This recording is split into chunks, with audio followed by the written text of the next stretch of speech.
Haya, na kuna ndugu yetu mwingine naye tumepata sauti yake hapa akisema kwamba kaswali kwenye msikiti huo, msikiti ukamshangaza kwamba kanyanyuka mtu anadai watu wanafanya bidaa kubwa katika mwezi Ramadhani, hasa kwa kufanya uradi huu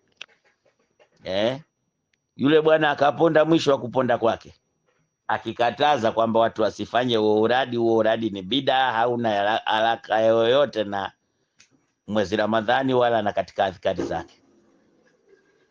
Sasa anauliza inakuwaje hapo?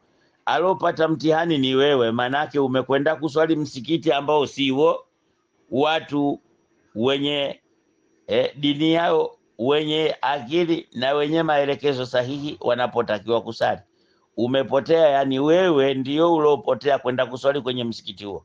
Huo ni msikiti wa watu kama ulivyowakuta wenye itikadi ilooza kama hiyo, na kwao wao hayo wanayosema ndio dini, kwa kwako wewe hayo wanayosema si dini. Kwa hiyo imekuwaje mtihani kwako? Mtihani wako ni uko kupotea, ukatoka ukenda ukaswali uko kwenye msikiti huo.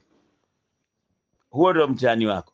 Kwa hiyo wao wamekosea sana kwa hayo walioyasema, lakini kwa Waislamu wengine, kwa wao wamepatia sana. Kwa hiyo hili jambo lao tunaliacha mikononi mwa Mwenyezi Mungu.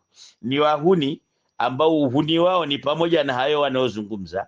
We ni mtu muumini mwema, kasoro yako ulipotea ukaingia kwenye msikiti wa wahuni, ukakuta wahuni wakifanya ya kwao pale.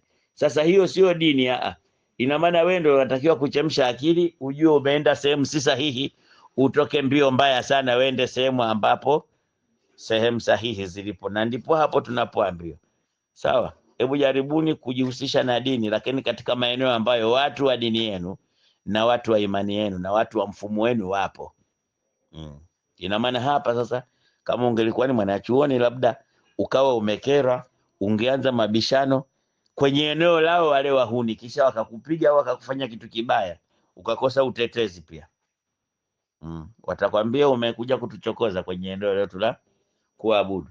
Wao lile eneo lao wanaliona ni eneo la kuabudu, wakati ukweli kabisa ni eneo la kucheza michezo ya sheitani.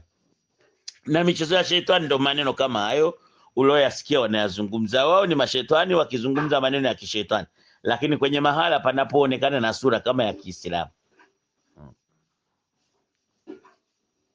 Wakati ukweli hapo mahala si pa Uislamu, wala waliokuweko sio Waislamu. Sasa wewe umeingia, mtihani wako ni uko kukosea, ukaingia hapo.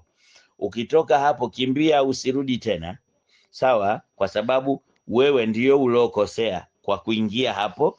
Sasa yale uloyakuta ndo mambo ya wenyeji wa ambao kwa makosa yako ulienda kwao. Ila hayo maneno wanaozungumza kikwao wao ni sawa, kikwako wewe na wenzako si sawa. Ndio maana nikakwambia umepotea kwenda huko.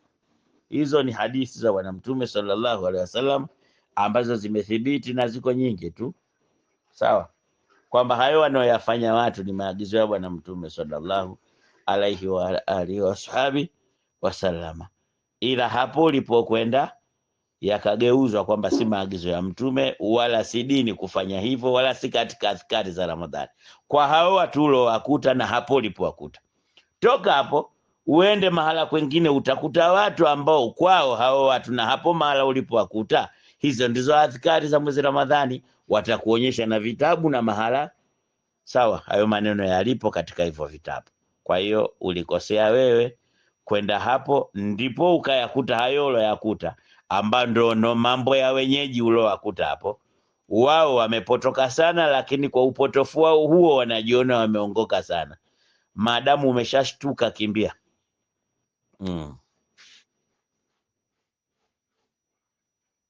Kimbia kabisa, mbio mbaya kabisa, tena usigeuke nyuma, hatari.